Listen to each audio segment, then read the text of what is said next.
ആദ്യമായിട്ടാണ് ഒരു സംവിധായകൻ വന്നിട്ട് എന്നോട് കഥ വേണ്ടെന്ന് പറയുന്നത്. അതൊരു പുതിയ കൈൻഡ് ഓഫ് തോട്ട് ആയിരുന്നില്ലേ? കഥ വേണ്ട, ഇൻഷുറൻസ് മതി. ഞാനത് തമാശ അൻവറിനോട് പറഞ്ഞു. എല്ലാവരും കഥ ചോദിച്ചല്ല വേണ്ടത്. ഞാനും അൻവറും കൂടി ചർച്ചയിൽ തന്നെ പാമ്പ് ചാക്കോ എന്ന് പറഞ്ഞപ്പോൾ രായം ചെയ്തൊന്ന് കൺഫേം. കാരണം രായൻ ചേട്ടന്റെ പെർഫോമൻസിന്റെ ഏതളവ് എനിക്ക് കറക്റ്റായിട്ട് അറിയാം. ഏത് ക്യാരക്ടറും ചെയ്യിപ്പിക്കാൻ പറ്റിയ ഒരു ആർട്ടിസ്റ്റ് രാജൻ. ഈ വെള്ളോടി സാധനം പുള്ളി കലക്കൊന്ന് എനിക്ക് ഉറപ്പായിരുന്നു, അൻവറിനും അതെ. അപ്പൊ പാമ്പ് ചാക്കോ എന്ന് പറഞ്ഞാൽ ആ ഗെറ്റപ്പ് അൻവറിന്റെ ഐഡിയയാണ്. കണ്ണടിയും കൊന്തയും ഷട്ടേ വേണ്ടെന്ന് തീരുമാനിച്ചു. ഈ ക്യാരക്ടർ ഷട്ടേ ഇട്ടിട്ടില്ലല്ലോ. ഒരു മർഡർ ഇവര് കാണുന്നു, അവിചാരിതമായിട്ട് അതിന്റെ സാക്ഷികളാകുന്നു എന്ന് പറയുന്നതാണ് എന്റെ ഒരു കണ്ടന്റ് ബേസ്. അത് മാത്രമേ ഉള്ളൂ, അത് മാത്രമേ ഉള്ളൂ. അപ്പൊ നമ്മളെ നോക്കിട്ട് ഇവർ സ്ഥിരമായിട്ട് പറയുന്ന ഒരു ഡയലോഗാണ് ജോസ് കഴിക്കുക. മോളൊക്കെ പറയും ജോസ് കഴി. ഞാൻ എന്തെങ്കിലും പറയുമ്പോ ചോർന്നുകൊണ്ടിരിക്കും, ആ ജോസ് കഴിയെന്ന് പറയും. ഇതിന്റെ കാശ് ഞാൻ തരാം, തന്നില്ലെങ്കിൽ ഞാൻ കുത്തിപ്പിടിച്ച് വാങ്ങിക്കും. ഈ ചോട്ടമുംബൈ കാരണം ഉണ്ടായ സിനിമയല്ല സത്യം പറഞ്ഞ ദൈവത്തിന്റെ സ്വന്തം ഗ്രേറ്റസ്റ്റ്. അതെ, ഒരു ക്രിമിനൽ സ്വഭാവമുള്ള ഒരാളാ, ഒരു കല കൊണ്ട് അയാൾ ഇപ്പൊ പ്യൂരിഫൈഡ് ആകുന്നു എന്ന് പറയുന്നത് അത് നല്ലൊരു പ്ലോട്ടാണല്ലോ എന്നെ ചിന്ത. അങ്ങനെ ഒരു ഐഡിയ കിട്ടിയതാണ് പിന്നീട് ദൈവത്തിന്റെ ഗ്ലിച്ചസ്. അപ്പൊ ഇങ്ങനെ തല പോഞ്ഞിട്ട് നമുക്ക് കിട്ടുന്നില്ല ക്ലൈമാക്സിൽ. ഇതിന്റെ അകത്ത് വെച്ച് കത്തിക്കുക, ലാലേട്ടൻ കത്തിക്കുന്നു, ആ ഒരു ഇമോഷൻ കിട്ടും. അപ്പനകത്തുണ്ടെന്ന് അറിയാതെ കത്തിക്കാന്നുള്ളൊരു തീരുമാനം എത്തി. ഇയാൾ അകത്തുണ്ടെന്ന് എങ്ങനെ കണ്ടുപിടിക്കും? ഈ പാമ്പ് ചാക്കോ എന്ന് പേരിട്ടത് കൊണ്ട് ഈ പാമ്പ് എന്നുള്ളത് അത് പാമ്പ് പ്രശ്നം ഉണ്ടാക്കുന്നതാണെന്ന് പറഞ്ഞപ്പോ ഇവര് കേട്ട് ഇവര് പാമ്പ് പാമ്പ് എന്ന് പറഞ്ഞ്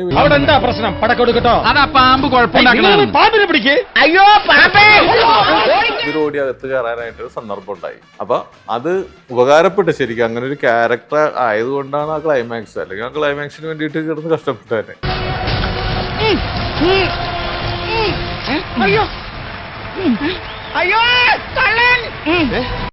വാട്സാപ്പ് വഴി ഇംഗ്ലീഷ് പഠിക്കാൻ ഇംഗ്ലീഷ് കഫേ ഉള്ളപ്പോൾ ഇംഗ്ലീഷ് ഒരു വിഷയമേ അല്ല.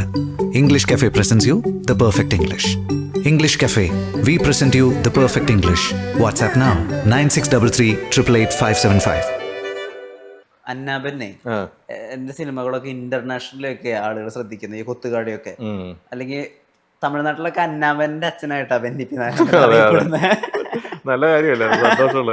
ഇപ്പത്തെ ജനറേഷനും ചിലപ്പോ ചിലപ്പല്ല ഈ അന്നയുടെ പ്രായമുള്ള പിള്ളേര് ഇതേ അന്നബിന്റെ പപ്പ ഓടുന്ന പറയാറുള്ള ഒരു ഐഡന്റിറ്റി ക്രൈസിസ് ഉണ്ടാക്കാറുണ്ടോ? എനിക്ക് അങ്ങനെയുള്ള എന്റെ ഏറ്റവും കുറവ് ഇന്റർവ്യൂ ഉണ്ടാക്കുന്നത് എന്റെ ആയിരിക്കും ചിലപ്പോ. ഞാൻ 30 വർഷമായി അല്ലേ?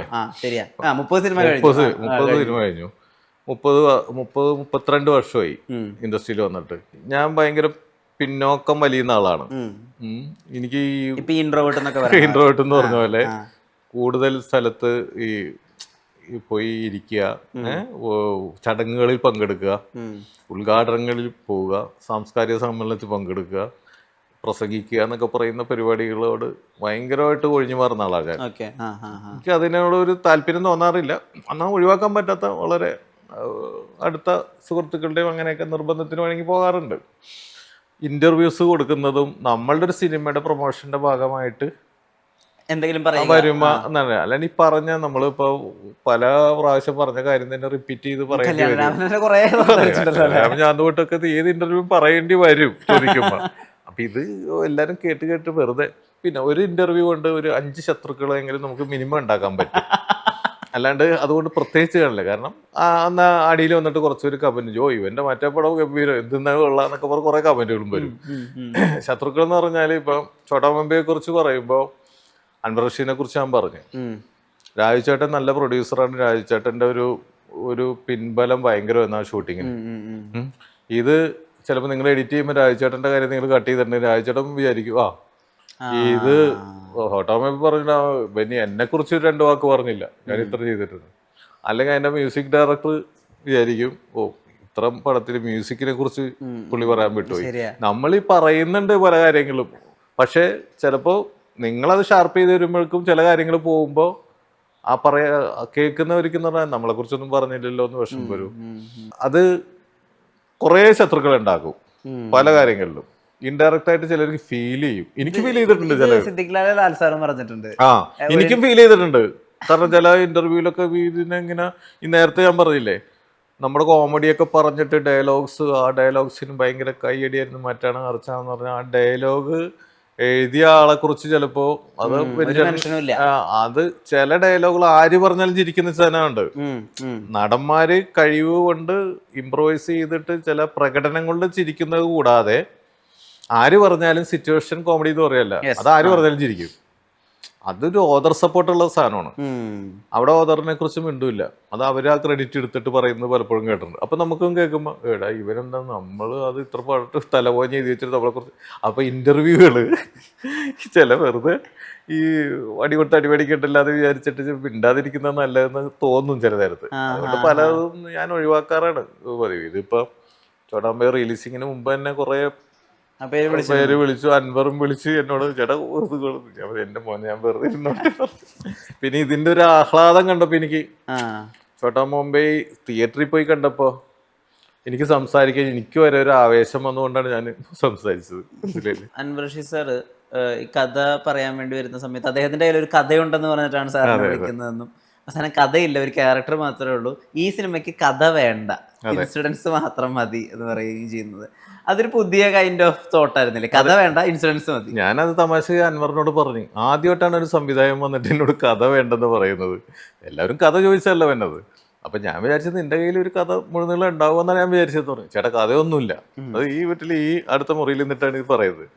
അപ്പൊ പറഞ്ഞു കഥയൊന്നുമില്ല, ഒരു ക്യാരക്ടർ ഇങ്ങനെ ഫോട്ടോ വെച്ചിൽ ഈ കാർണിവലിനൊക്കെ പെൺവേഷമൊക്കെ കെട്ടി അടിച്ചു പൊളിച്ച് നടക്കുന്ന തരികിടയായിട്ടുള്ള ഒരു ക്യാരക്ടർ, അവരുടെ ഒരു ലൈഫും തമാശകളും ഫണ്ണൊക്കെ ആയിട്ടുള്ള ഒരു പരിപാടി, മൊത്തത്തിൽ കാർണിവലൊക്കെ വെച്ചിട്ടുള്ളൊരു പരിപാടി, നമുക്ക് അത് നല്ല ജോവിയലായിട്ടുള്ളൊരു പരിപാടി എന്നുള്ള രീതി പിടിക്കാമെന്ന് പറഞ്ഞു. ഞാൻ പറഞ്ഞ് നമുക്ക് ആലോചിക്കാം എന്ന് പറഞ്ഞിട്ട് ഞാനും അൻവറും കൂടി എടശ്ശേരി മാൻഷൻ എന്ന് പറഞ്ഞൊരു ഹോട്ടലുണ്ട് എറണാകുളത്ത്, അവിടെ പോയി. മണിമല രാജുവാണ് പ്രൊഡ്യൂസർ. രാജുച്ചേട്ടൻ റൂമൊക്കെ എടുത്ത് തന്നു. ഞങ്ങൾ അവിടെ നിന്ന് ഡിസ്കഷൻ ആരംഭിച്ച് ഞാൻ കുറച്ച് ഇങ്ങനെ ഒരു കഥയുടെ കാര്യത്തിലേക്ക് പോകുമ്പോഴേക്കും ചേട്ടാ കഥ വേണ്ട. ഞാൻ പറഞ്ഞു അല്ല ഇത് മൂവ് ചെയ്യണമെങ്കിൽ എന്തെങ്കിലും വേണ്ടേ ചേട്ടാ, ഇൻസിഡൻറ്റുകൾ മാത്രം മതി, ഇൻസിഡൻറ്റുകൾ മാത്രം ഉണ്ടാക്കിയിട്ട് നമുക്ക് ഇങ്ങനെ പോകാമെന്ന് പറയും.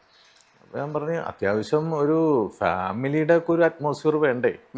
ഇപ്പം ഈ ഫയൽമാന് ഭാര്യ ഉണ്ടായി, ഇയാൾക്ക് ഒരു അടിത്തറ വേണ്ടേ, മക്കള് വേണ്ടേ. അപ്പം അങ്ങനെ 2 പെൺകുട്ടികൾ സിസ്റ്റേഴ്സിന്റെ ക്യാരക്ടർ ഉണ്ടാക്കാം എന്ന് ചോദിച്ചു. അത് വേണമെന്ന് വെച്ചോ എന്ന് പറഞ്ഞു. അങ്ങനെ ഞാൻ ചോദിച്ചിട്ടാണ് ഈ 2 പെണ്ണുങ്ങള് അനിയത്തിമാരായിട്ട് വരുന്നതും ഭാര്യ മരിച്ചുപോയി എന്നൊക്കെയുള്ള ഒരു ഫാമിലിയുടെ കോൺസെപ്റ്റ് ഉണ്ടാക്കിയത്. മറ്റേത് അപ്പനും മകനും മാത്രം മതി എന്നുള്ള രീതിയിലായിരുന്നു.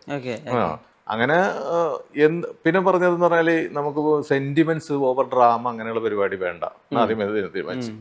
സെന്റിമെന്റ്സ് പോലും ഹ്യൂമറസ് ആയിട്ടാണ് നമ്മളത് കാരണം വർക്ക് ചെയ്തത്. സെന്റിമെന്റ്സ് ആണെന്ന് തോന്നിപ്പിച്ചുകൊണ്ട് പെട്ടെന്ന് അതൊരു കോമഡിയിലേക്ക് പോകുന്ന രീതിയിൽ ട്രാക്ക് മാറിയാണ്. എൻ്റെ അപ്പൻ ജലപാനം പോലും ചെയ്യില്ല ഞാനില്ലാതെ എന്ന് പറഞ്ഞാൽ അപ്പൊ അങ്ങേര് കൈ നിറച്ചിട്ടുണ്ടെന്ന് കട്ടിലേക്കാണ് പോകുന്നത്. അപ്പൊ സെന്റിമെന്റ്സ് ആണെന്ന് തോന്നിപ്പിച്ചിട്ട് അതിൻ്റെ ഒരു എക്സ്ട്രീം കട്ടിലേക്ക് പോവുക എന്നുള്ളൊരു തീരുമാനം ഉണ്ടായിരുന്നു. അപ്പൊ നിലവിലുള്ള ഒരു കോൺസെപ്റ്റിൽ നിന്ന് മാറി ചിന്തിക്കുക എന്നുള്ളൊരു ഐഡിയയിലാണ് തുടങ്ങുന്നത്. പക്ഷെ എനിക്കത് പേടിയുണ്ടായിരുന്നു, കാരണം അതൊരു ഞാണുമ്മക്കളിയാണ്. അതുവരെ നമ്മൾ ശീലിച്ചേക്കണത് പൂർവ്വകഥയും പിന്നാമ്പുറ കഥകളുണ്ടാവും, അങ്ങനെ ഭയങ്കര ഡെപ്തും കാര്യങ്ങളും ഇമോഷൻ ഡ്രാമയും ഒക്കെ വരുന്നതാണ്. അതിന് തൊട്ട് മുമ്പ് ഇതൊക്കെ ചാന്തുകൊട്ടാണ്, അതിന്റെ ഒരു ക്രാഫ്റ്റ് അറിയാമല്ല. അപ്പൊ അതിലൊക്കെ ഡ്രാമയും കാരണം ഇമോഷനും കാര്യങ്ങളും എല്ലാം ഉണ്ടല്ലോ. തലമുറയുടെ കഥയാണ്. അതെ, അത് ഒരുപാട് കാലഘട്ടം ഒക്കെ അതിൻ്റെ അകത്ത് പോകുന്നുണ്ട്. ഇത് സ്ട്രെയിറ്റ് അങ്ങോട്ട് അടിക്കുകയല്ലേ ഓരോ സീൻ ബൈ സീനും. അപ്പോൾ ഒരു എവിടെയെങ്കിലും ഒരു ഡ്രോപ്പ് ആയി കഴിഞ്ഞാൽ പടം താഴെ പോകും. അപ്പോൾ ഓരോ സീനിന്റെ ഡെപ്തിൽ നിൽക്കണം. ആ സീൻ എൻഹാൻസ് ചെയ്തിട്ട് പോയില്ലെങ്കിൽ അവിടെ ബോറാണെന്നുള്ള രീതിയിൽ വലിച്ചിൽ വരാം, എന്തും വരാം. അപ്പോൾ ആ ഒരു റിസ്ക് ഉണ്ട് എൻ്റെ അകത്ത്. അപ്പോൾ മാക്സിമം ഹ്യൂമർ ഉണ്ടാക്കുക, ഇൻട്രസ്റ്റിംഗ് ആയിട്ട് പോകുക, ചെറിയ ചെറിയ ഇൻസിഡൻറ്റുകൾ, ഇവരുടെ തരികട പരിപാടികൾ. അതിനോടൊപ്പം ആകെ ഉണ്ടാവുന്ന അതിൻ്റെ ഒരു മെയിൻ പ്ലോട്ട് എന്ന് പറഞ്ഞാൽ ഒരു മർഡർ ഇവർ കാണുന്നു, അവിചാരിതമായിട്ട് അതിൻ്റെ സാക്ഷികളാകുന്നു എന്ന് പറയുന്നതാണ് അതിൻ്റെ ഒരു കണ്ടന്റ് ബേസ്. അത് മാത്രമേ ഉള്ളൂ. പിന്നീട് അതിനു മുമ്പ് അവിടെ ഒരു കൊലപാതകം നടന്നു എന്നൊക്കെ പറയുന്നു, ആരാണ് വന്നതെന്നൊക്കെ പറഞ്ഞു. അതിന് വലിയ പ്രസക്തി ഇല്ലാത്ത രീതിയാണ്. അതിനെ ബേസ് ചെയ്ത് ഇങ്ങനെ ബിൽഡ് ചെയ്ത് കൊണ്ടുപോവുകയാണ്. പ്രധാന വില്ലൻ എന്ന് പറയുന്ന മണിയുടെ നടേശൻ എന്ന് പറയുന്ന കഥാപാത്രം ഹീറോ ആയിട്ട് ഒരു കോൺഫ്ലിക്റ്റും വരുന്നില്ല പല സീനിലും. അവസാനം മാത്രമാണ് ഇവര് തമ്മിൽ ഡയലോഗ് പോലും ഇല്ല. കലാമണിയും ഹീറോയും തമ്മിൽ, വില്ലനും ഹീറോയും തമ്മിൽ ഡയലോഗ് പോലും ഇല്ല. ആ ഫൈറ്റിൽ മാത്രമാണ് ഇവർ നേരിട്ട് കാണുന്നത്.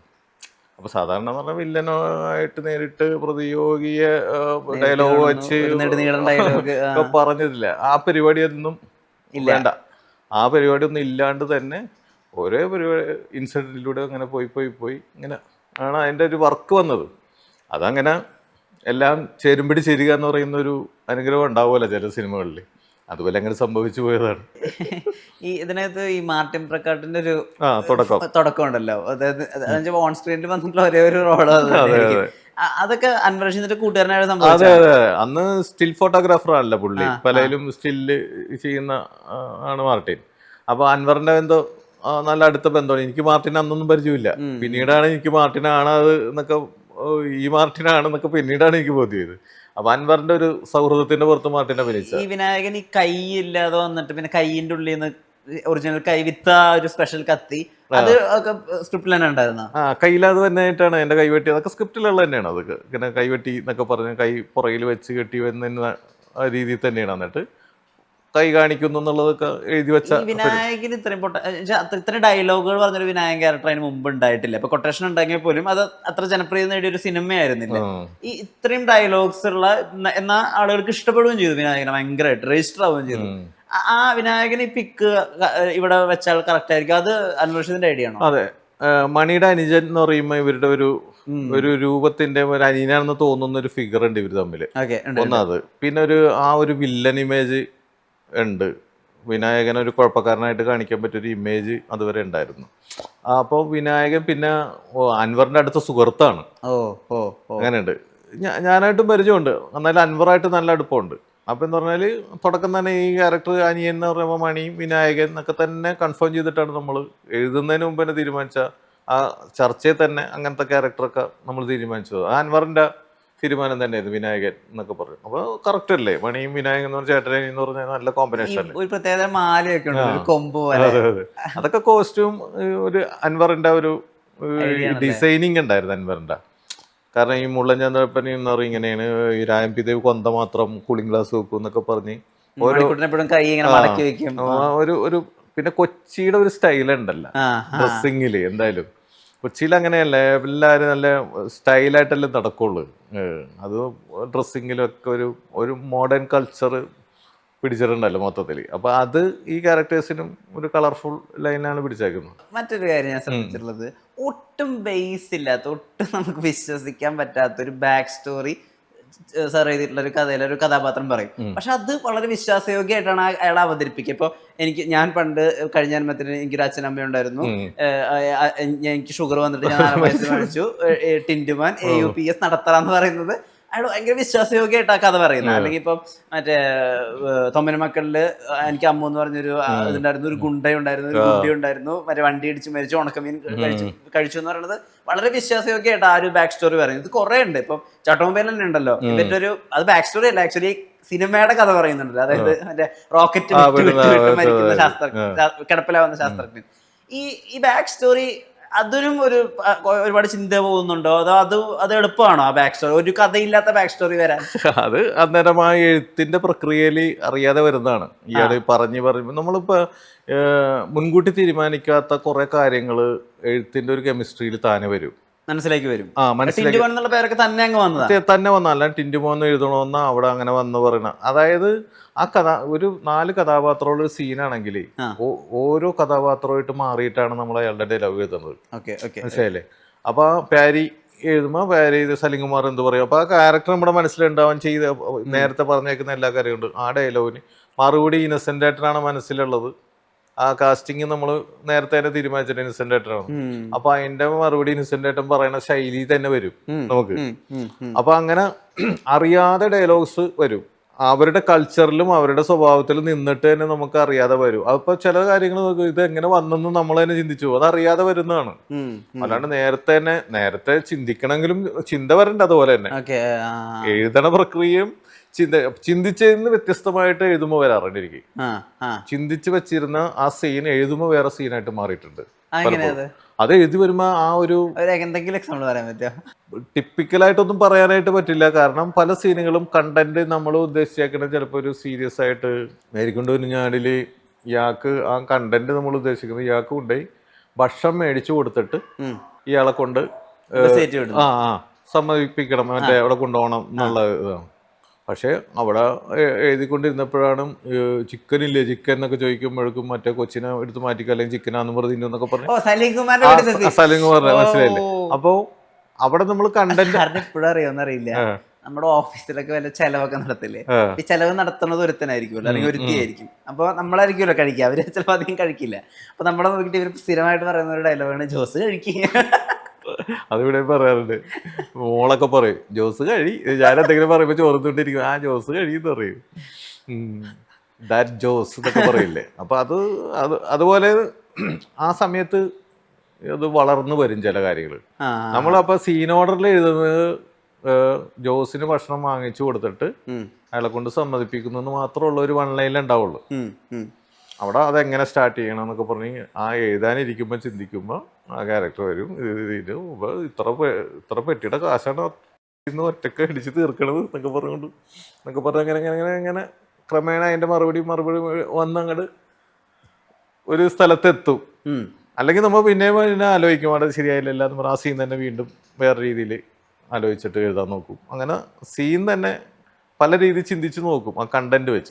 നിങ്ങളല്ലേ ട്രെൻഡ് കൊണ്ടുവന്ന മമ്മൂക്കയെ കൊണ്ട് തമാശ ചെയ്യിപ്പിക്കാന്നുള്ളത്? അതെ, മമ്മൂക്ക ഈ തൊമ്മനമക്കളുടെ കഥ പറയലും ഞാൻ തമാശ കളിച്ചാൽ കേൾക്കൂലെന്നാട്ടെ ഇവിടെ പൊതുവെ സംസാരം എന്ന് പറഞ്ഞപ്പോൾ ഞാനൊരു മറുപടി ഉണ്ട്. മമ്മൂക്ക തമാശ റോളാണെന്ന് മനസ്സിൽ പോലും ചിന്തിക്കണ്ട. മമ്മൂക്ക സീരിയസ് ആയിട്ട് ഈ ഡയലോഗുകൾ പറഞ്ഞോ, സീരിയസ് ആയിട്ട് അഭിനയിച്ചോ, അതിൽ തമാശ ഉണ്ടെങ്കിൽ ആൾക്കാർ ചിരിച്ചോളൂ എന്ന് പറയും. നോക്കാം പറയും. ഇതിനകത്ത് കോമഡിയാന്ന് ചിന്തിക്കാൻ വേണ്ട, അങ്ങനെ സീരിയസ് ആയിട്ട് പറയും ഇയാൾ പഠിച്ചിട്ടില്ല, വിദ്യാഭ്യാസം കുറവാണ്, കള്ളനാണ്. അപ്പോൾ ആ മമ്മൂക്കയുടെ ആ ശൈലിയിൽ തന്നെ മമ്മൂക്ക അതിൻ്റെ തമാശക്ക് വേണ്ടി ഒന്നും കാണിക്കുന്നില്ലല്ലോ, ഒരു ഗോഷ്ഠിയും കാണിക്കുന്നില്ലല്ലോ. അപ്പൊ തമാശക്ക് വേണ്ടി തമാശ കാണിക്കാൻ ഒരുങ്ങുമ്പോഴാണ് അത് വൃത്തികേടായിട്ട് തോന്നുന്നത്. ഇത് തമാശ കഥാപാത്രമല്ലാന്ന് വെച്ച് പണ്ട് കാലത്ത് കുറച്ച് ജസ്റ്റേഴ്സ് ഇളകിയിട്ട് പറയൂ. അല്ലാണ്ട് ആ ക്യാരക്ടറിന്റെ സ്വഭാവം പിടിച്ച് പറഞ്ഞു കഴിഞ്ഞാൽ അതിൻ്റെ അകത്ത് തമാശയുണ്ട്.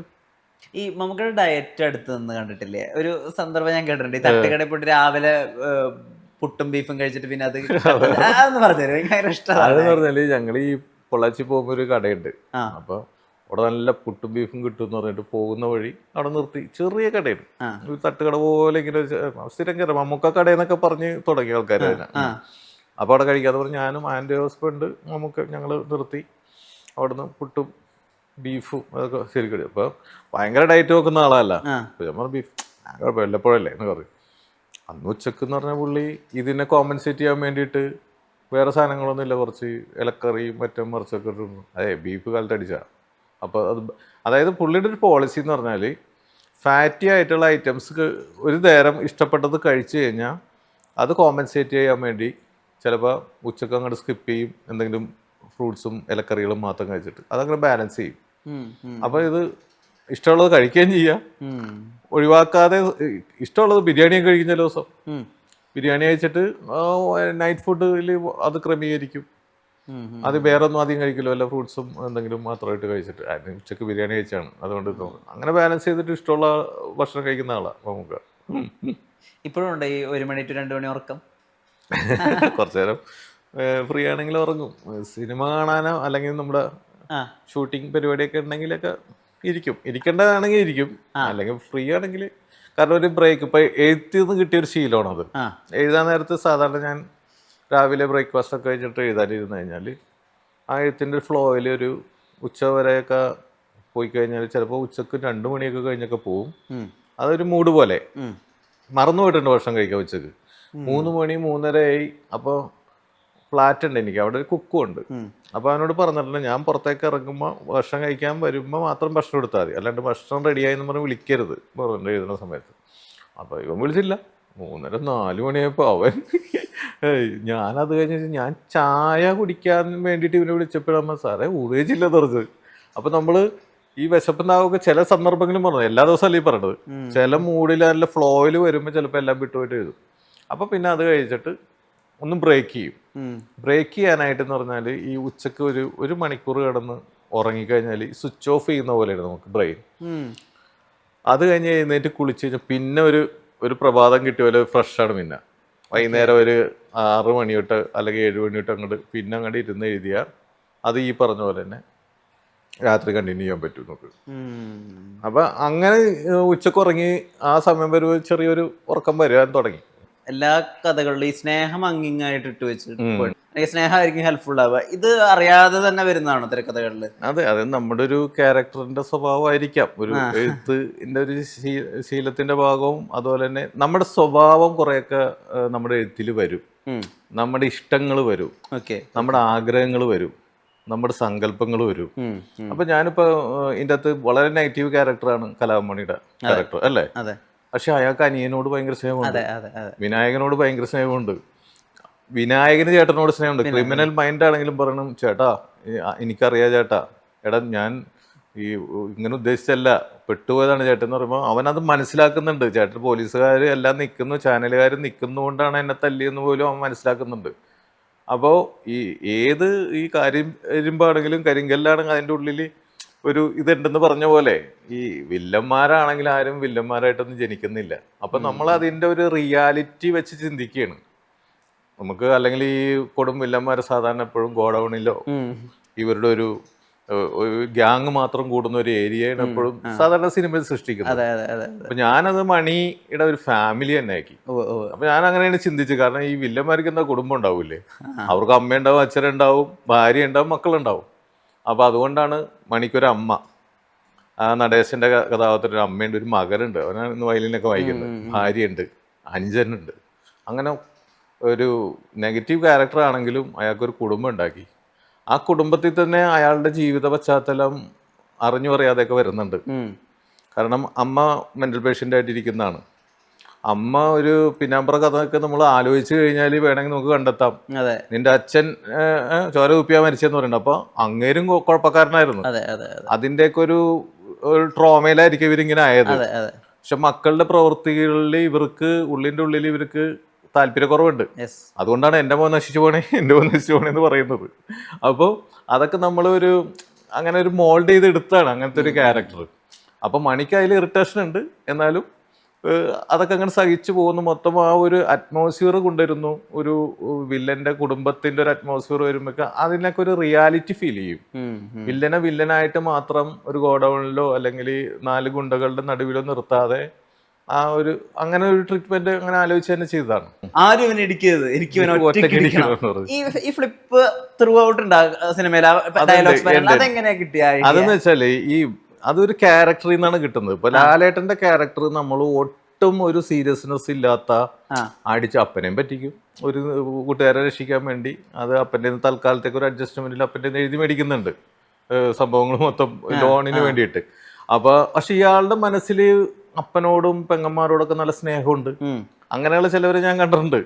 തരികിട പരിപാടികളുണ്ടാവും, പക്ഷെ ഇവർക്ക് ഭയങ്കര സ്നേഹമായിരിക്കും, കൂട്ടുകാരോട് സ്നേഹമായിരിക്കും, പാരന്റ്സിനോട് സ്നേഹമായിരിക്കും.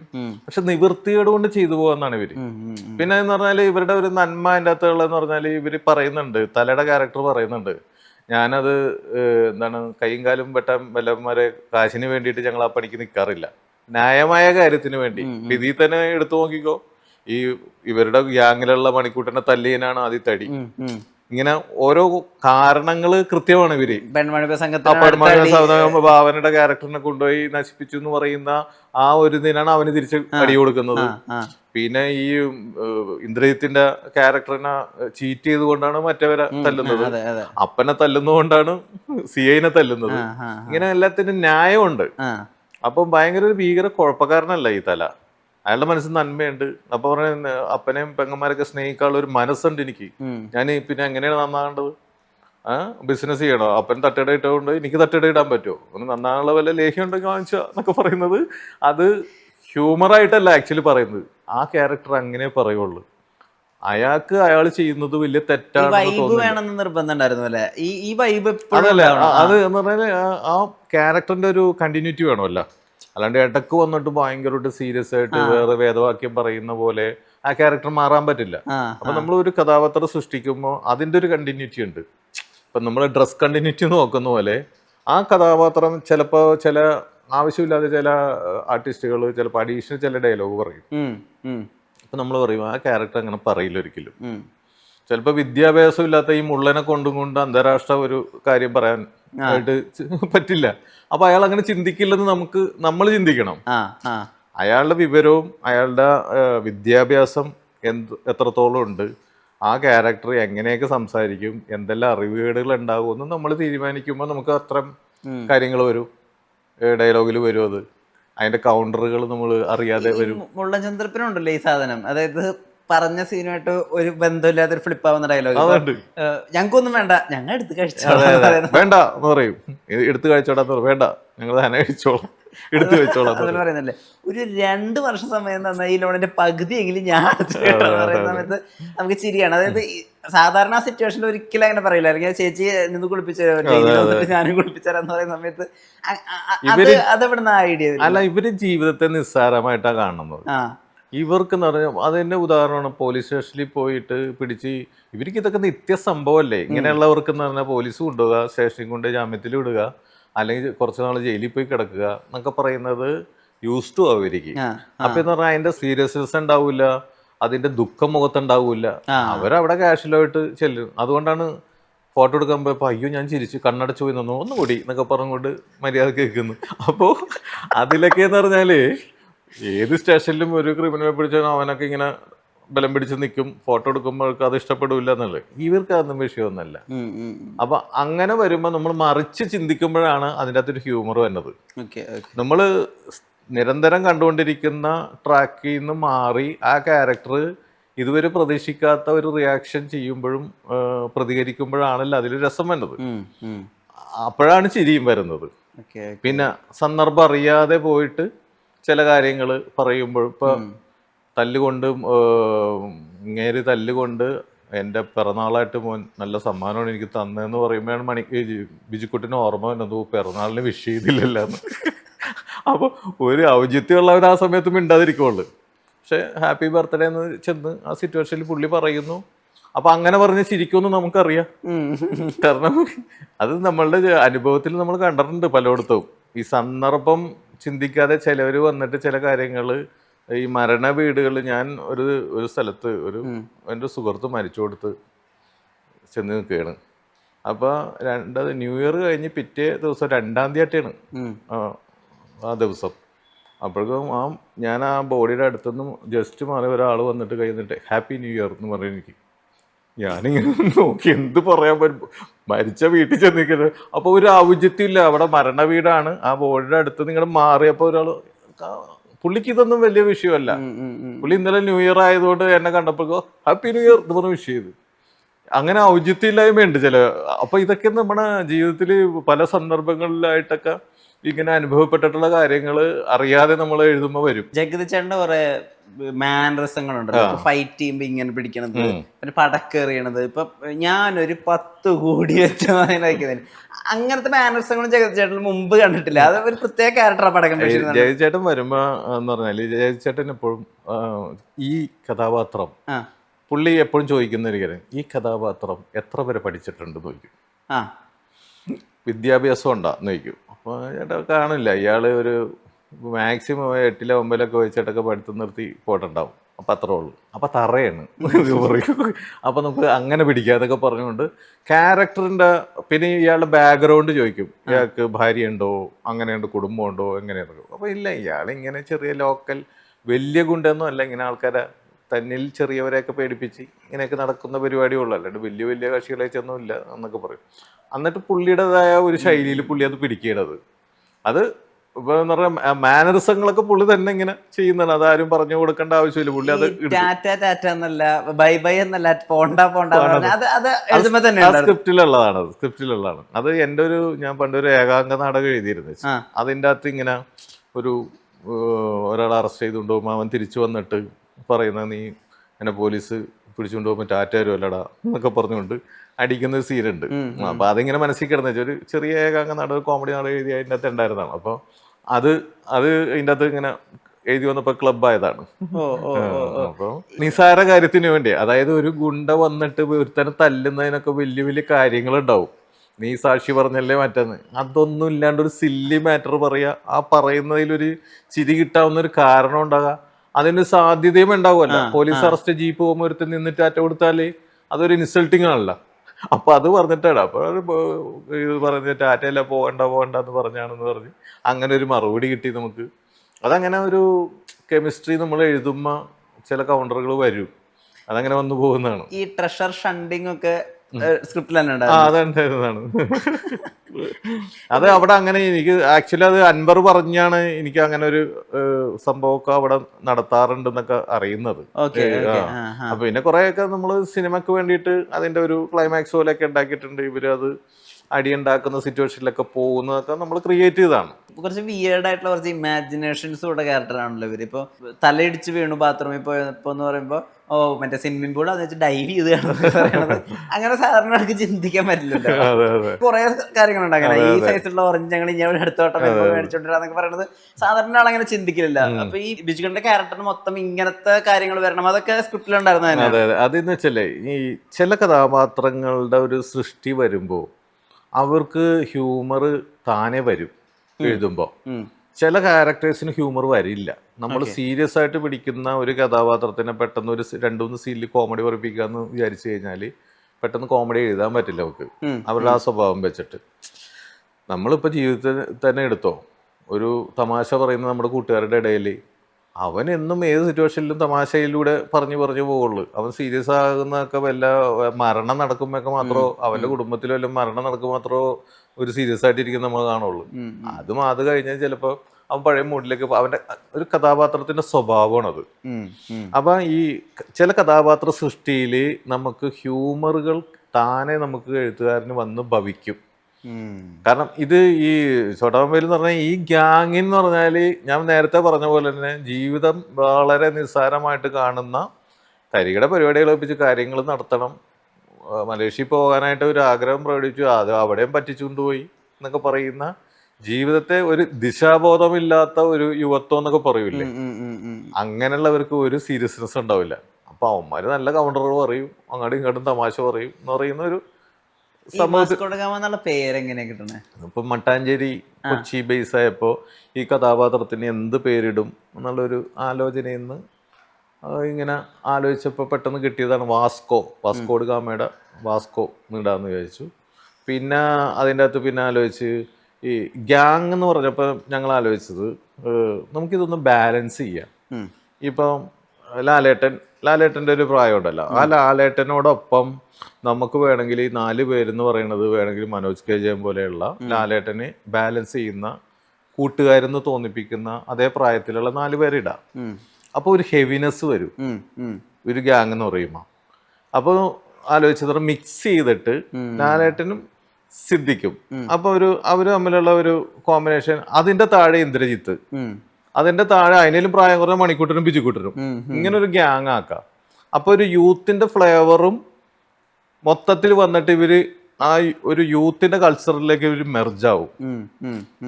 അപ്പൊ ആ ഹെവിനെസ് മാറിയിട്ട് ആ ഈ കുസൃതിയൊക്കെ വർക്കാവും. അപ്പൊ ഈ കുട്ടിത്തരം വർക്കാണെങ്കിൽ ഈ അജാനവാഹുക്കളായ 4 പേര് നിന്ന് ഈ കുട്ടിത്തം ഇത് കളിക്കുന്ന ഇത്ര പ്രായവര് കിടന്ന് കോമാളി കളിക്കും. ഇപ്പൊ ബിജുക്കുട്ടനും മണിക്കുട്ടനൊക്കെ എന്ത് പറഞ്ഞാലും അവരുടെ പ്രായത്തിന്റെ ഒരു കൺസെഷൻ നമുക്ക് കിട്ടും അല്ലേ. പിന്നെ മുള്ളൻ ചന്ദ്രപ്പൻ എന്ന് പറഞ്ഞാൽ അയാളുടെ ലുക്ക് ബേസിൽ ഇതൊക്കെ എന്ന് പറഞ്ഞാൽ അയാൾ കോമഡിയിൽ കയറിക്കോളും. പിന്നെ ലാലേട്ടനെ കൊണ്ടും എന്തും പറയിപ്പിക്കുക. അപ്പൊ ഈ അങ്ങനെ ചിലവരുണ്ട്. ഈ എൻ്റെയൊക്കെ അനുഭവത്തിൽ തന്നെ എന്ന് പറഞ്ഞാല് എനിക്കുണ്ടായിരുന്നു അങ്ങനെ കുറെ എനിക്ക് നേരെ മറിച്ചായിരുന്നു. നല്ല പ്രായമുള്ളവരായിരുന്നു എൻ്റെ കൂട്ടുകാർ. അതായത് ഞാർക്ക ശ്രീനി, ജേക്കബ് ഞാർക്ക്. അപ്പം ഞാൻ 19-20 വയസ്സിൽ തന്നെ നാടകൃത്തായപ്പോൾ ഈ നാടക നടന്മാര് ആയിട്ടാണ് കൂടുതൽ അടുപ്പം. അപ്പോൾ വളരെ സീനിയർ ആയിട്ടുള്ള ആർട്ടിസ്റ്റുകളവരൊക്കെ. പക്ഷെ എന്നെ കാണാൻ വരുന്നതും നാടകം എഴുതിക്കാൻ വരുന്നതും ട്രൂപ്പ് നടത്തുന്നതൊക്കെ ഈ പ്രായമുള്ളവരായതുകൊണ്ട് ക്രമേണ ഞാൻ ഇവരായിട്ടാണ് കമ്പനി. സിങ്കും എനിക്ക് എൻ്റെ പ്രായത്തിലുള്ള ചെറുപ്പക്കാർ കൂട്ടുകാർ നാട്ടിലുള്ള കൂട്ടുകാർ ഒഴിച്ച് കലാരംഗത്ത് എൻ്റെ കൂട്ടുകാരെല്ലാം നല്ല പ്രായമുള്ള. ഞാനന്ന് 20 വയസ്സുള്ളപ്പോൾ എനിക്ക് 55. അപ്പോൾ എൻ്റെ ഇവിടെ പറയും എൻ്റെ പെങ്ങളുടെ ഭർത്താവ് വളി എൻ്റെ കൂട്ടുകാരൊക്കെ വയസ്സന്മാരെല്ലാം പറയും.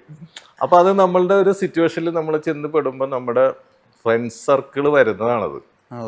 അത് നമ്മളറിയാണ്ട് തന്നെ നമ്മളുടെ രംഗമായിട്ട് ഇപ്പോൾ കലാരംഗമാണെങ്കിൽ അങ്ങനെ, അല്ലെങ്കിൽ ഒരു ഗ്യാങ് ഫോം ചെയ്യും. അത് നമ്മൾ ഈ ഉത്സവപ്പറമ്പ്, ഈ അമ്പലപ്പറമ്പിലും പള്ളിപ്പറമ്പിലും വട്ടം വളഞ്ഞിരുന്ന് വർത്താനം പറയുന്ന നാട്ടും പുറത്ത് കുറച്ചുണ്ടാവും. അങ്ങനെ ചില ഗ്യാങ് വയ്ക്കും. അതിൽ ചിലർ മിക്സ്ഡ് ആയിട്ട് പ്രായം കുറഞ്ഞവരും കൂടിയവരും ഒക്കെ പലരെയും കണ്ടിട്ടുണ്ട്. നമ്മൾ ഇവിടെയൊക്കെ കാണാറുണ്ട്. ആ ഗ്യാങ്ങിൽ ചെന്ന് പെടും. പ്രായമുള്ളവരുടെ ഗ്യാങ്ങിൽ ചെന്നു. ചിലവർ ചെറുപ്പക്കാർ പ്രായമുള്ളവരുടെ പിന്നെ പ്രായമുള്ളവർ ചെറുപ്പക്കാരുടെ ഗ്യാങ്ങിലും വന്ന് വിടും. യെസ്. അങ്ങനെ അപ്പം നമ്മളിത് ഭയങ്കര പ്രായ വ്യത്യാസം ഇല്ലാതെ തന്നെ ഇവരുടെ ഈ കുസൃതി വർക്ക് ചെയ്യാൻ വേണ്ടിയിട്ടാണ് ഇങ്ങനെ ഒരു കോമ്പിനേഷൻ ഉണ്ടാക്കിയത്. ഈ ബൈബിള് കുറെ വായിക്കുന്നു, ബൈബിൾ ഭയങ്കര ഇഷ്ടമുള്ള ഒരു പുസ്തകമാണെന്ന് കേട്ടിട്ടുണ്ട്. അതിൽ നിന്നാണോ ഈ ഐഡിയ കിട്ടുന്നത് ഇങ്ങനെ ഇൻട്രൊഡക്ഷൻ പ്ലാൻ ചെയ്യാന്ന്? അതൊരു ക്രിസ്ത്യൻ ഫാമിലി ആവുമ്പോൾ എന്തായാലും അവരുടെ ഒരു കൾച്ചറിന്റെ ഭാഗമായിട്ട് എനിക്കത് വരും. ഈ സന്ധ്യാപ്രാർത്ഥനയോ അല്ലെങ്കിൽ അതിനോട് കണക്ട് ചെയ്തിട്ടുള്ള എന്തെങ്കിലും വരും. ഇപ്പൊ മേരിക്കൊണ്ടൊരു കുഞ്ഞാടാണെങ്കിൽ ഈ സിമിത്തേരിയിൽ മറ്റേ ഇതുണ്ടല്ലോ ആത്മക്കാരുടെ ദിവസം, അതൊന്നും സിനിമയിൽ വന്നിട്ടില്ല അങ്ങനെയുള്ള ഈ കുഴിമാടങ്ങളിൽ നിറച്ച്. അപ്പൊ അതിന്റെ ഒരു വിഷ്വലും നമുക്ക് കിട്ടുവേ. കാരണം നമ്മളെ എക്സ്പീരിയൻസ് ചെയ്തിട്ടുള്ള കാര്യം. ഞാനിത് കുറച്ചധികം സാറിന്റെ സിനിമകളുടെ അടുത്ത് നോക്കിയപ്പോ സ്ഥിരമായിട്ട് വരുന്ന രണ്ട് കാര്യങ്ങളാ. ഒന്ന് ഈ ബൈബിൾ അല്ലെങ്കിൽ ക്രിസ്തു പുരാണങ്ങളുമായി ബന്ധപ്പെട്ട എന്തെങ്കിലും ഒരു കാര്യം, മറ്റേത് കടല്. ഇത് രണ്ടും എങ്ങനെ പോയാലും വരും. ഇപ്പൊ ചോട്ട മുംബൈയില് കടലില് ആയിട്ട് ബന്ധപ്പെട്ട സീക്വൻസുകൾ ഇല്ലെങ്കിലും ബിജുക്കുട്ടന്റെ ഫാമിലി ഫുൾ ഉള്ളത് കടലില്ല. ബിജുക്കുട്ടൻ അവസാനം മത്സ്യത്തൊഴിലാളിയായിട്ടാണല്ലോ നെറ്റ്വർക്കിങ്ങിനാണല്ലോ. പിന്നെ കടലിന്റെ ഉപ്പുകാറ്റേറ്റ് കൂടുന്നൊക്കെ പറഞ്ഞു. കാരണം നമ്മള് കടല് നമ്മുടെ അടുത്ത് പ്രദേശം, കടല് നമ്മുടെ ഒരു നൊസ്റ്റാൾജിയാണ്. കൊച്ചിയും ഇതൊക്കെ തന്നെ നമ്മളെന്നും ബോട്ടിലൂടെ യാത്ര ചെയ്യലും കൊച്ചിയിലൊക്കെ ആണെങ്കിലും. ഇപ്പൊ ഈ തൊമ്മനും മക്കളുടെ അടുത്ത് നോക്കുകയാണെങ്കിൽ അവർ രണ്ടുപേരും കിട്ടുന്നത് ഒരു കപ്പയുടെ കമ്പനിയായിരിക്കും. ഇതെല്ലാത്തിനും പള്ളിയും അല്ലെങ്കിൽ നമ്മുടെ ഒരു എന്താണ് ടെറൈൻ അതല്ല, നമ്മൾ ജീവിച്ചു വളർന്ന അന്തരീക്ഷവും. അപ്പൊ അതുകൊണ്ട് നമുക്ക് ഒരു ക്രിസ്ത്യൻ കഥാപാത്രം വരുമ്പോൾ നമ്മളെ കണക്ട് ചെയ്യുന്നത് ഇത്തരം കാര്യങ്ങളൊക്കെ ആയിരിക്കും. നമ്മുടെ ഓർമ്മയിലും നമ്മളുടെ ചിന്തകളിലൊക്കെ വരുന്നത് നമ്മളുടെ ജീവിത സാഹചര്യങ്ങളിലൂടെ കടന്നുപോയിട്ടുള്ള ചില ഇൻസിഡന്റുകൾ വരും. ചിലപ്പോ ഈ ബൈബിളൊക്കെ എന്ന് പറഞ്ഞാൽ എന്റെ ആദ്യ നാടകം തന്നെ അത്യുന്നതങ്ങളിൽ ദൈവത്തിന് സ്തുതി എന്നാണ് ബൈബിൾ വചനം. അപ്പൊ എന്ന് പറഞ്ഞാല് അപ്പൊ ഞാൻ ഇങ്ങനെ ബൈബിളിൽ ഇരുന്ന് വായിക്കുമായിരുന്നു. അപ്പൊ ഇതിന്റെ കോട്ടിങ്സ് കിട്ടാൻ വേണ്ടിയിട്ടൊക്കെയാണ്. അപ്പൊ ചില കാര്യങ്ങള് ബിബ്ലിക്കലായിട്ട് കണക്ട് ചെയ്യുമ്പോൾ അതിന് വേറൊരു ആംഗിൾ വരും. അപ്പൊ അങ്ങനെ എഴുതിയ നാടകമാണത്. അപ്പൊ എന്ന് പറഞ്ഞ പോലെ അപ്പൊ ചില ഈ ആ പ്രാർത്ഥനയുടെ ആ ബൈബിളിലുള്ള വചനവും ഇയാളുടെ പ്രവൃത്തിയും തമ്മിൽ ഒരു കോമ്പിനേഷൻ ഉണ്ട് എൻ്റെ അകത്ത്. അതുകൊണ്ടാണ് അതിന് മറുപടി പറയാൻ പറ്റുന്നത്. ആ ബൈബിളിലുള്ള കണ്ടന്റ് തന്നെയാണ് ഇയാൾ പറയുന്നത്. അധാർമികമായ മനുഷ്യന് ഞാൻ തന്നെ. അത് ശരിയാണ്, അയാൾ അഡ്മിറ്റ് ചെയ്യുന്നത്. അപ്പൊ അതിന്റെ ഒരു ക്ലാസ് തലം ഇത് വായിക്കുന്നവർക്കും അല്ലെങ്കിൽ ചിന്തിക്കുന്നവർക്ക് ചിലപ്പോൾ കിട്ടും. കോമഡി പടമാണെങ്കിലും ആ സീനൊക്കെ വരുമ്പോ ആ സീനില് എന്തെങ്കിലും ഒരു എഴുത്തുകാരന്റെ ഒരു സാധനം മനസ്സിലായി, ഒരു ഇൻപുട്ട് അറിയാതെ വരുന്നതാണ്. നമ്മൾ കോമഡിയാണ്, ഫണ്ണാണെങ്കിലും നമ്മുടെ എഴുത്തിൽ അത് അറിയാതെ വരുന്നതാണ്. അപ്പൊ ആ വചനം എഴുതിയപ്പോഴേക്കും അതിന് മറുപടി കൃത്യമായിട്ട് ഉള്ളത് മണിക്ക് പറയാൻ പറ്റി. ഈ ബിഗ് ഓപ്പോസിറ്റാണ് ഈ പടം ഇറങ്ങുന്നതെന്നൊക്കെ അന്ന് ഏറെക്കുറെ അറിയുമായിരുന്നു. അന്ന് അങ്ങനെ ഓപ്പോസിഷൻ ഏത് വരുമെന്ന് അങ്ങനെ ഒന്നും ചിന്തിക്കാറില്ലല്ലോ നമ്മള്. ഒരു സാന്ദർഭികമായിട്ട് വരണല്ല. മുക്കപ്പടം അന്ന് വന്നു, അത് ഓപ്പോസിഷൻ ഉണ്ടായിരുന്നു, അത് വേറെ പാറ്റേണിൽ കിടക്കുന്നു. ഇവര് ഏറ്റവും അടുത്ത സുഹൃത്തുക്കളും ഇങ്ങനെ അൻവറും അമലും ഞങ്ങളും അതെ, ഞങ്ങൾ കോമൺ ഫ്രണ്ട്സ് ആണ് എല്ലാവരും. അപ്പൊ അതൊന്നും സാഹചര്യങ്ങൾ വന്ന് പോകുന്നതാണ്. എന്തായാലും അന്നത്തെ കാലത്തൊക്കെ ഫെസ്റ്റിവൽ എന്ന് പറഞ്ഞാൽ ഒരു മമ്മൂക്കപ്പടം ഒരു മോഹൻലാൽ പടം ഉണ്ടാവും. അപ്പൊ അത് യാദൃശ്ചികമായിട്ട് അങ്ങനെ സംഭവിച്ചു പോയതാണ്. ഇതിലിപ്പോ ഈ രാജൻ പി ദേവിന്റെ ക്യാരക്ടർ അതിനുള്ള ഒരുപാട് പ്രത്യേകതകൾ അല്ലെങ്കിൽ ആള് കൊണ്ടുവരുന്ന ചില ഫണ്ണുകള് അതുപോലത്തെ ഒരു ക്യാരക്ടർ പിന്നെ കണ്ടിട്ടില്ല. അപ്പൊ മദ്യത്തിന്റെ മണം ഏതാണെന്ന് അറിഞ്ഞ് കണ്ടുപിടിക്കുന്ന ആള്, നീ പേടിക്കേണ്ട ട്രാഫിക്കിൽ നിൽക്കുന്ന പോലീസ് എന്റെ അച്ഛനെ വിളിച്ചാൽ എന്റെ പേരിലുണ്ട് കേസ് എന്ന് പറയുന്ന അങ്ങനത്തെ ഒരു കൈൻഡ് ഓഫ് അമ്മായപ്പൻ ആളെ കണ്ടിട്ടില്ല. അങ്ങനത്തെ ഒരു പെണ്ണുകാണലും ഉണ്ടായിട്ടില്ല. അതായത് മോളെ ചായ എടുക്കണ്ട 2 ഗ്ലാസ് മാത്രം എടുത്താൽ മതി എന്നൊക്കെ പറയുന്ന പോലത്തെ അമ്മായപ്പനെ അതിന് മുമ്പ് കണ്ടിട്ടില്ല. അദ്ദേഹത്തിന് ആ സമയത്ത് കാഴ്ചക്ക് പരിമിതികൾ ഉണ്ടായിരുന്നു എന്നൊക്കെ കേട്ടിട്ടുണ്ട്. എങ്ങനെ അദ്ദേഹത്തെ ആ ക്യാരക്ടറിലേക്ക് കൊണ്ടുവരുന്നത്? അത് രാജേട്ടൻ നമ്മുടെ ഒരു ഗുരുസ്ഥാനത്ത് കാണുന്ന ആളാണ് ഞാൻ. കാരണം എൻ്റെ ആദ്യ നാടകം രാജേട്ടൻ്റെ ട്രൂപ്പാണ് ജൂബിലി തിയേറ്റേഴ്സ് എടുക്കുന്നത്. അന്നോട്ടുള്ള ഒരു പരിചയമല്ല, നല്ല അടുത്ത ബന്ധം എന്ന് പറയാം. ഒരു ഗുരുസ്ഥാനത്തും ചേട്ടനായിട്ടും ഒക്കെ കാണുന്നതാണ്. അപ്പൊ അത്ര ആത്മബന്ധമുള്ള എൻ്റെ മിക്ക സിനിമയിലും അദ്ദേഹത്തെ പങ്കെടുപ്പിക്കാറുണ്ട്. അദ്ദേഹത്തിന് ഡേറ്റ് ഇല്ല, തെലുങ്കിലൊക്കെ പോകുന്നതുകൊണ്ട് ചില സന്ദർഭങ്ങളിൽ ഡേറ്റ് ഇല്ലാത്തതുകൊണ്ട് മാത്രമാണ് നമ്മൾ പങ്കെടുപ്പിക്കാതെ പോയിട്ടുള്ളത്. അപ്പോൾ ഇത് ചോട്ടാമ്മയുടെ സമയത്ത് തന്നെ വിളിച്ചു ഇങ്ങനെ ഒരു ക്യാരക്ടർ. അപ്പോൾ ഞാനും അൻവറും കൂടി ചർച്ചയിൽ തന്നെ പാമ്പ് ചാക്കോ എന്ന് പറഞ്ഞപ്പോൾ രായം പീതെന്ന് കൺഫേം. കാരണം രാജൻ ചേട്ടന്റെ പെർഫോമൻസിന്റെ ഏതളവ് എനിക്ക് കറക്റ്റായിട്ട് അറിയാം. ഏതൊക്കെ ക്യാരക്ടർ, ഏത് ക്യാരക്ടറും ചെയ്യിപ്പിക്കാൻ പറ്റിയ ഒരു ആർട്ടിസ്റ്റ് രാജൻ. കാരണം നാടകങ്ങളിൽ ഞങ്ങളുടെ എക്സ്പീരിയൻസ് ആണ്. ഒത്തിരി നാടകങ്ങൾ ഞാൻ പുള്ളിക്ക് വേണ്ടി എഴുതിയിട്ടുണ്ട്, പുള്ളി അഭിനയിച്ചിട്ടുണ്ട്. അപ്പോൾ പുള്ളി അല്ലാണ്ട് തന്നെ വളരെ സീരിയസ് ക്യാരക്ടറും പുള്ളിക്ക് ചെയ്യാൻ പറ്റും, ഹ്യൂമറസ്സായിട്ട് ചെയ്യാൻ പറ്റും, എന്തും പുള്ളിക്ക് ചെയ്യാൻ പറ്റും. ഏത് പാത്രത്തിലേക്ക് ഒഴിച്ചാലും ആ പാത്രത്തിൻ്റെ രൂപം സ്വീകരിക്കും എന്ന് പറഞ്ഞ പോലെ അങ്ങനെ മാറ്റിയെടുക്കാവുന്നതാണ്. അപ്പം പുള്ളി അതുകൊണ്ടാണ് തൊമ്മനം മക്കളിൽ തന്നെ ടൈറ്റിൽ റോളല്ലേ രാജൻ ചെയ്യണത്.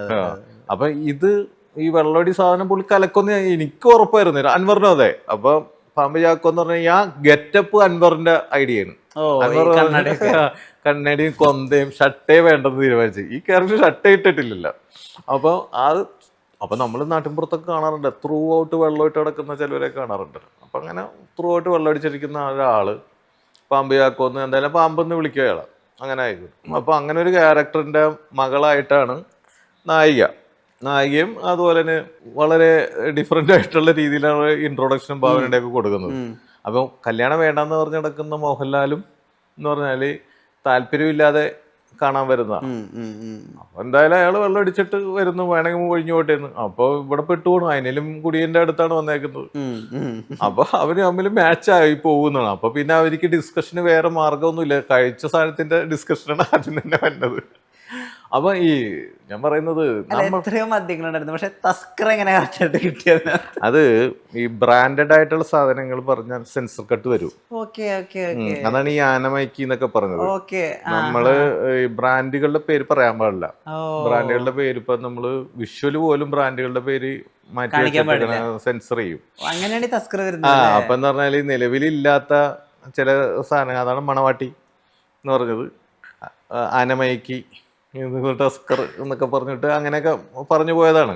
ഈ കൈ കൊണ്ട് ഇങ്ങനെയുള്ള ആക്ഷനൊക്കെ അതൊക്കെ രായിട്ടും തന്നെ അത് ഒരു കൊടിയന്റെ ഒരു മാനറിസം ആയിട്ട് പുള്ളി തന്നെ വിസിലടിക്കുന്നതും പുള്ളി ഒക്കെ ആ പെർഫോമൻസിന്റെ ഭാഗമായിട്ട് ആദ്യം ഇട്ട് പിന്നെ അതങ്ങോട്ട് കണ്ടിന്യൂ ചെയ്തോളം പറഞ്ഞു. ഈ ആരും പേടിക്കേണ്ട പാമ്പ് എന്നുള്ളതിന്റെ മറ്റേ ഓമന പേരാണെന്നുള്ളതൊക്കെ അതൊക്കെ സ്ക്രിപ്റ്റിലുള്ളതാണ്. ക്ലൈമാക്സ് ഒക്കെ എന്ന് പറഞ്ഞാൽ അങ്ങനെ തന്നെ ആസിറ്റീസ് ഉള്ളതാണ്. ലാലേട്ടന് ഏറ്റവും ഇഷ്ടപ്പെട്ടതെന്ന് പറഞ്ഞാല് ഈ കലാമണിയുടെ അമ്മനെയൊക്കെ ആദ്യം ഇങ്ങനെ സ്ക്രിപ്റ്റ് ഒക്കെ വായിച്ചപ്പോൾ പുള്ളി അതൊരു കോമഡിക്ക് വേണ്ടിയിട്ട് ഉള്ളൊരു കഥാപാത്രം ഈ സ്ത്രീയെ കൊണ്ടുവന്നിട്ട് ക്ലൈമാക്സിലേക്ക് കണക്ട് ചെയ്തപ്പോൾ ലാലേട്ടൻ പറഞ്ഞു, ഇവരെ കൊണ്ടുവന്ന ക്ലൈമാക്സിലേക്ക് കണക്ട് ചെയ്ത് നല്ല ബ്രില്യൻസ് ആയിപ്പോയി. കാരണം ഞാൻ വിചാരിച്ചത് തമാശക്ക് വേണ്ടി മാത്രമുള്ള ഒരു ക്യാരക്ടർ എന്നാണ് വിചാരിച്ചത് എന്ന് പറയും. പക്ഷേ ആ ക്യാരക്ടർ ഇല്ലെങ്കിൽ ഇത് എങ്ങനെ ആ ക്ലൈമാക്സ് ഉണ്ടാക്കും? ആ ഇത്രയും വലിയ സാന്റാക്ലോസിന്റെ ഉള്ളിൽ ഇങ്ങനെ കെട്ടിവെച്ചേക്കുന്നു. നമ്മള് റിയലിസ്റ്റിക് ആകണ്ടേ? ലാലേട്ടൻ കത്തിക്കാൻ പോകുമ്പോൾ ചെന്ന് ഒളിഞ്ഞു നോക്കാൻ പറ്റില്ല, വായം കെട്ടിയൊക്കെയാണ്. ഇയാൾ അകത്തുണ്ടെന്ന് എങ്ങനെ കണ്ടുപിടിക്കും? ആ ചിന്തയിൽ നിന്നാണ് ഇവരെ കാർണിവലിലേക്ക് കൊണ്ടുവരാമെന്ന് ആലോചിക്കുന്നത്. മനസ്സിലല്ലേ? അപ്പൊ ഇങ്ങനെ തല പോഞ്ഞിട്ട് നമുക്ക് കിട്ടുന്നില്ല ക്ലൈമാക്സിൽ. ഇതിന്റെ അകത്ത് വെച്ച് കത്തിക്കുക, ലാലേട്ടൻ കത്തിക്കുന്നു, ആ ഒരു ഇമോഷൻ കിട്ടും. അപ്പനകത്തുണ്ടെന്നറിയാതെ കത്തിക്കുക എന്നുള്ളൊരു തീരുമാനം എത്തി. പക്ഷെ അത് കത്തിക്കുന്നതിന് മുമ്പ് എങ്ങനെ കണ്ടുപിടിക്കും എന്നുള്ളത് എങ്ങനെ ആലോചിച്ചിട്ടും ഇതിന്റെ ഉള്ളിൽ കെട്ടിവെച്ചേക്കുന്ന ആളെ നമ്മൾ ഫോഴ്സ്ഡ് ആകരുത് ഒരാൾ. അപ്പോൾ ഒരു പ്രശ്നം ഉണ്ടായി കഴിഞ്ഞാൽ അങ്ങാടും ഇങ്ങോട്ടും ആൾക്കാർ ചിതറി ഓടുമ്പോൾ എന്നാലും ഒരു നോർമൽ മനുഷ്യൻ അതിൻ്റെ അകത്ത് കയറി ഇരിക്കില്ല. അപ്പോഴാണ് ഐഡിയ കിട്ടിയത്. നമ്മുടെ മറ്റേ വട്ട് പിടിച്ച അമ്മച്ചിനെ നമുക്ക് ഇവിടേക്ക് കൊണ്ടുവന്നാൽ ഇവർ കയറി എന്നാൽ അതിനൊരു റിയലിസം ഫീൽ ചെയ്യും. കാരണം അവർ മെന്റൽ പേഷ്യൻ്റാണ്, അവർക്ക് ഇതാണ്. അപ്പോൾ അവർ കയറാൻ എന്താ മാർഗം എന്നുള്ള രീതിയിൽ ഇങ്ങനെ ആലോചിച്ചിരുന്നപ്പോഴാണ് ഈ പാമ്പ് ചാക്കോ എന്ന് പേരിട്ടത് കൊണ്ട് ഈ പാമ്പ് എന്നുള്ളത് അത് പാമ്പ് പ്രശ്നം ഉണ്ടാക്കുന്നതാണെന്ന് പറഞ്ഞപ്പോൾ ഇവർ കേട്ട് ഇവർ പാമ്പ് എന്ന് പറഞ്ഞ് എല്ലാവരും ഓടി. ഇങ്ങനെ പറഞ്ഞ പാമ്പെന്ന് പറഞ്ഞ എൻ്റെ ഓമന പേരാണ് എന്നൊക്കെ പറയുന്നുണ്ട്. ഇവർ ഓടി അകത്ത് കയറാനായിട്ടൊരു സന്ദർഭം ഉണ്ടായി. അപ്പൊ അത് ഉപകാരപ്പെട്ടു ശരിക്കും. അങ്ങനെ ഒരു ക്യാരക്ടർ ആയതുകൊണ്ടാണ് ആ ക്ലൈമാക്സ്. അല്ലെങ്കിൽ ആ ക്ലൈമാക്സിന് വേണ്ടിയിട്ട് കിടന്ന് കഷ്ടപ്പെട്ടു. ഈ ചോട്ടമുംബൈ കാരണം ഉണ്ടായ സിനിമയല്ലേ സത്യം പറഞ്ഞ ദൈവത്തിന്റെ സ്വന്തം ഗ്രേറ്റസ്റ്റ്? അതെ, അതിലത്തെ ഒരു ക്യാരക്ടർ അത് ആ ലൊക്കേഷനിൽ ഒരു കക്ഷി ഉണ്ടായിരുന്നു, അതിന്റെ പേരൊന്നും ഞാൻ പറയുന്നില്ല. ഈ ഞാൻ നേരത്തെ പറഞ്ഞല്ലോ, ലൊക്കേഷൻ മാനേജറെ സഹായിക്കാനായിട്ടൊക്കെ വന്നിരുന്ന കൂട്ടത്തിൽ ഒരു കക്ഷി ഉണ്ടായിരുന്നു. അപ്പൊ പുള്ളി ഒരു ചെറിയ ഗ്യാങ്ങിന്റെ കൂടെയൊക്കെ കയറിയൊക്കെ നിന്ന് അവിടെ ഇവിടെയൊക്കെ തല കാണിച്ചു. അപ്പൊ അത് കഴിഞ്ഞ് ഒരു വർഷമൊക്കെ കഴിഞ്ഞ് ഞാൻ ലാൽമീഡിയയുടെ ഡബിങ്ങിന് വന്നപ്പോൾ ഇദ്ദേഹം ഡബ് ചെയ്തിട്ട് ഇറങ്ങി വന്നി. ഞാൻ എന്താ ഇവിടെ എത്തിച്ച് അപ്പോൾ സാറേ ഞാനിവിടെ ഡബിങ്ങിന് വന്നാന്ന് പറയും. ഏത് പടം? അപ്പോൾ ഏതൊരു പടത്തിൻ്റെ പേര് പറയും. അതിൻ്റെ അകത്തൊരു സീൻ ഉണ്ടായിരുന്നു, 2 ഡയലോഗ് ഉണ്ടായിരുന്നു പറയും. അപ്പോൾ ഞാൻ പറയും ഇപ്പോൾ അഭിനയമാണ്, ഇപ്പോൾ 1-2 പടത്തിലൊക്കെ ഇങ്ങനെ തല കാണിച്ച്. അപ്പോൾ ഞാൻ പറയും പഴയ ചുറ്റികളെയൊക്കെ നിർത്തി കുടുംബമൊക്കെ ആയിട്ട് ഇപ്പോൾ ആൾക്കാരൊക്കെ തിരിച്ചറിയുമല്ല, സിനിമ നടനായില്ലേ, കാരണം മര്യാദക്കടക്കിയെന്ന് പറയും. അപ്പോഴാണ് എനിക്ക് ശ്രദ്ധിക്കുക ഒരു ക്രിമിനൽ സ്വഭാവമുള്ള ഒരാളാണ്, ഒരു കല കൊണ്ട് അയാൾ പ്യൂരിഫൈഡ് ആകുന്നു എന്ന് പറയുന്നത് അത് നല്ലൊരു പ്ലോട്ടാണല്ലോ എന്നൊരു ചിന്ത. അങ്ങനെ ഒരു ഐഡിയ കിട്ടിയതാണ് പിന്നീട് ദൈവത്തിൻ്റെ ഗ്ലിച്ചസ് ആയി മാറിയത്. അങ്ങനെ ചില സാധനങ്ങളൊക്കെ വീണ് കിട്ടും. അപ്പം നമ്മളെവിടെയും നമ്മളെ ഇൻസ്പയർ ചെയ്യുന്ന ഒരു തോട്ട് വരിക, അല്ലെങ്കിൽ ഒരു സന്ദർഭം, അല്ലെങ്കിൽ ചില ആളുകളെ കാണുമ്പോൾ അയാളുടെ ഒരു മാനേഴ്സും അയാളുടെ ഒരു രൂപവും അയാളുടെ സംസാരം കാണുമ്പോൾ അത് കൊള്ളാലോ, അങ്ങനത്തെ ഒരു ക്യാരക്ടറൈസേഷൻ കൊള്ളാലോ എന്നൊക്കെ ഇങ്ങനെ അറിയാതെ ഫീൽ. ഇത് ഇപ്പം നമ്മൾ നാളെ അത് ചെയ്യണമെന്നും പറഞ്ഞ് ചിന്തിച്ചിട്ടല്ല, ഇത് നമ്മൾ തന്നെ അറിയാതെ ഇങ്ങനെ ഫീഡായിട്ട് കിടക്കും. നമ്മുടെ അനുഭവങ്ങൾ ഈ നാടകമായിട്ട് ലോകം മുഴുവൻ സഞ്ചരിച്ചിരുന്നല്ല 2 കൊല്ലം. അപ്പോൾ ഓരോ ലൊക്കേഷനിലും ഓരോ അമ്പലപ്പറമ്പിലും പള്ളിപ്പറമ്പിലും ചെല്ലുമ്പോഴുള്ള തമാശകൾ, ചില സന്ദർഭങ്ങളൊക്കെ ഇങ്ങനെ കിടക്കും. അതൊക്കെ റോ മെറ്റീരിയലാണ് നമ്മുടെ. അത് എഴുതുമ്പോൾ എങ്ങനെയോ തെളിഞ്ഞു വരും, നമ്മൾ മറന്നു കിടന്ന ചില സംഭവങ്ങളൊക്കെ തെളിഞ്ഞു വരും. ആ വിധത്തിലുള്ള ആഘോഷമാവുന്ന സിനിമകൾ സംഭവിക്കണം, ചോട്ടോമ്പൈ പോലത്തെ വൈബ് പടങ്ങൾ സംഭവിക്കണം, കടലിൻ്റെ ജീവിതം പറയുന്ന സാധുവായിട്ടുള്ള മനുഷ്യർ അവരുടെ ജീവിതം അത് കേൾക്കണം. അപ്പം അങ്ങനത്തെ സിനിമകളോടിന് സംഭവിക്കട്ടെ. അന്നാബൻ്റെ സക്സസ്ഫുള്ളായ അച്ഛനായിട്ട് ഇനിയും ഒരുപാട് കാലം മലയാള സിനിമയിൽ ഉണ്ടാവട്ടെ. നേരത്തെ ഒരുപാട് സന്തോഷം. വാട്സാപ്പ് വഴി ഇംഗ്ലീഷ് പഠിക്കാൻ ഇംഗ്ലീഷ് കഫേ ഉള്ളപ്പോൾ ഇംഗ്ലീഷ് ഒരു വിഷയമേ അല്ല. English cafe presents you the perfect English. English cafe, we present you the perfect English. WhatsApp now 9633 888 575.